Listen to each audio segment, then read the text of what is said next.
Assalamualaikum warahmatullahi wabarakatuh. Nama saya Rindra Fiki, saya dari kelompok 2. Di sini saya sebagai moderator. Kelompok kami akan mempresentasikan hasil kerjanya yaitu dengan materi etika keperawatan. Untuk pemateri pertama, saya persilahkan waktu dan tempatnya.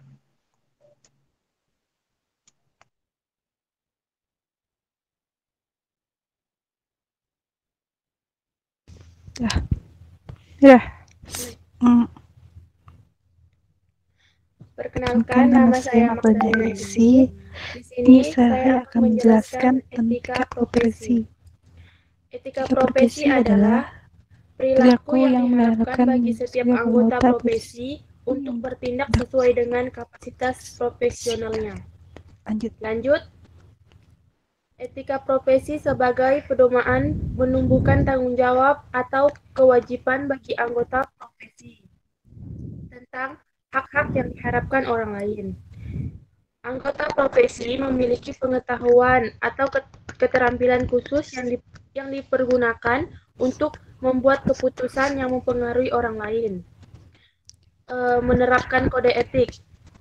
Organisasi profesi menggunakan hak-hak dasar manusia dan dasar hukum untuk melindungi anggotanya dan keselamatan klien atau pasien, dengan menjamin pelayanan yang diberikan berdasarkan standar dan pelaksanaan pelayanan merupakan tenaga profesional yang kompeten. Manfaat. Sumber dalam merumuskan standar dan prinsip-prinsip yang menjadi penuntun dalam berperilaku serta membuat keputusan untuk melindungi hak-hak manusia. Etika merupakan semua profesi yang mendasari prinsip-prinsip suatu profesi dan tercermin dalam standar praktik profesi yang merupakan etika keperawatan. Etika keperawatan yang pertama adalah berkaitan dengan moralitas atau salah, yang kedua kegiatan atau kajian etis dan sistematis dari nilai moral yang dalam kehidupan dirancang untuk memberikan pencerahan atau saran terhadap tindakan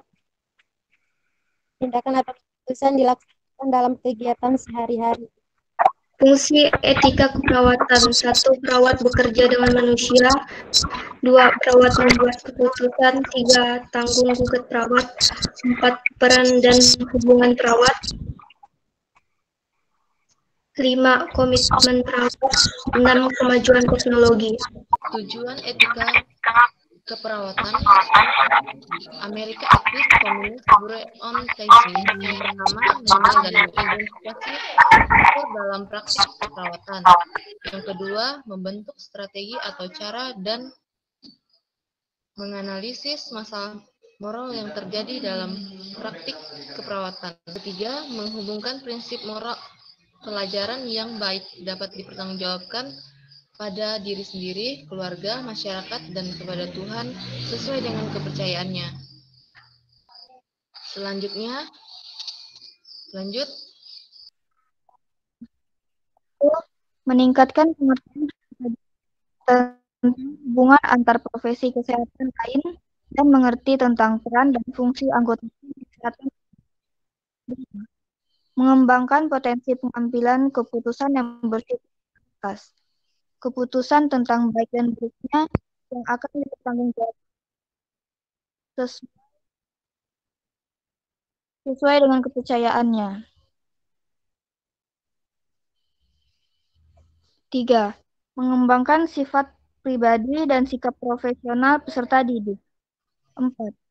Mengembangkan pengetahuan dan keterampilan yang penting untuk dasar praktik perawatan profesional. 5.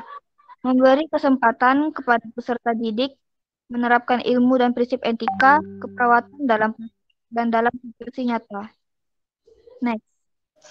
Dasar penting dalam etika keperawatan. 1. Advokasi, melindungi klien atau masyarakat terhadap pelayanan kesehatan dan keselamatan praktik tidak sah yang tidak kompeten dan melanggar etika yang dilakukan oleh siapapun. Peran perawat sebagai advokat klien, memberikan informasi dan memberi bantuan, peran aksi dan non-aksi kepada klien atau keputusan apapun yang dibuat klien Perawat menghargai klien individu yang memiliki berbagai karakteristik. Dua,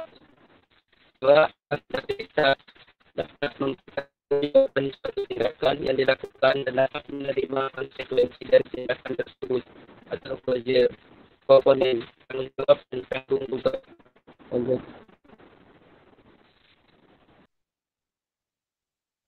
Kemudian kerangka hierarki akuntabilitas dimulai dari TK individu, TK institusi atau profesional, dan TK sosial.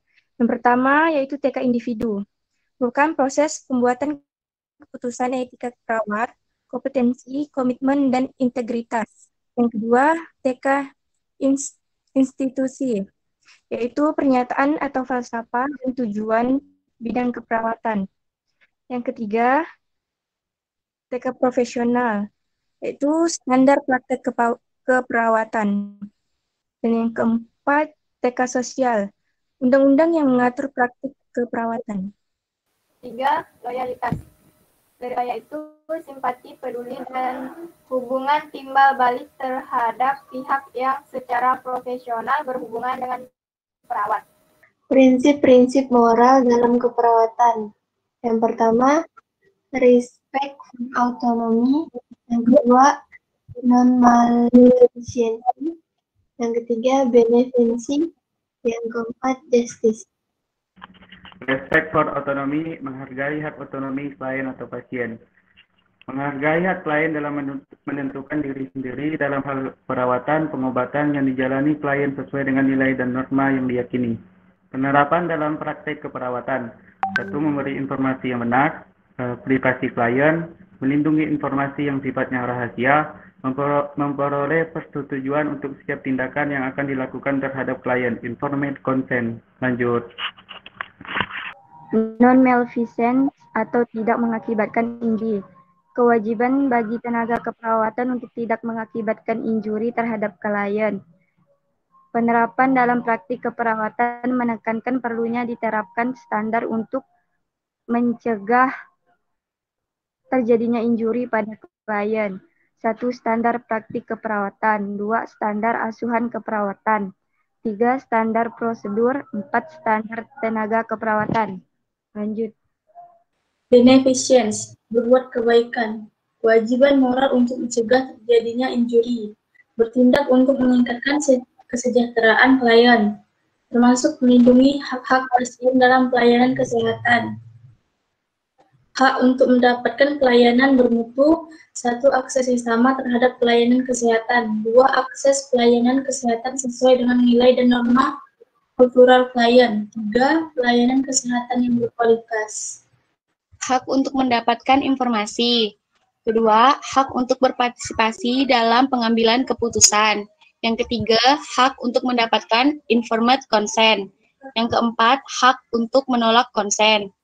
Kelima, hak untuk mengetahui nama dan status tim kesehatan. Keenam, hak untuk mendapatkan second opinion.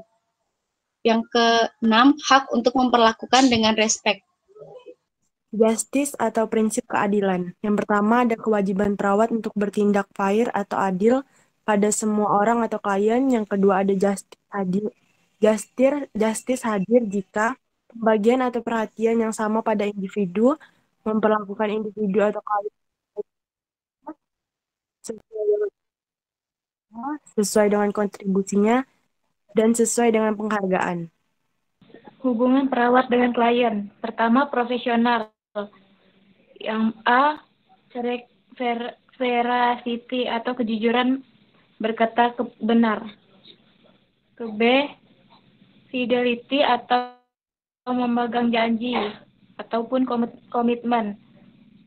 B, confidentiality atau mempertahankan yang sifatnya rahasia. D, yaitu memahami apa yang dirasakan klien, mengenali permasalahan klien dan objektif dalam melihat klien, lebih baik dalam memberikan pertolongan pada klien. Simpati atau human relationship, yaitu merasakan apa yang dirasakan klien. Kebutuhan klien dirasakan sebagai kebutuhan perawat. Perawat sharing perasaan hubungan pertemanan, timbulkan kesulitan, tidak objektif, identifikasi permasalahan, sulit memberikan pertolongan yang tepat dan benar.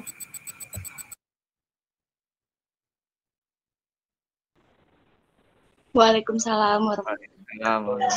Selamat malam. Selamat malam.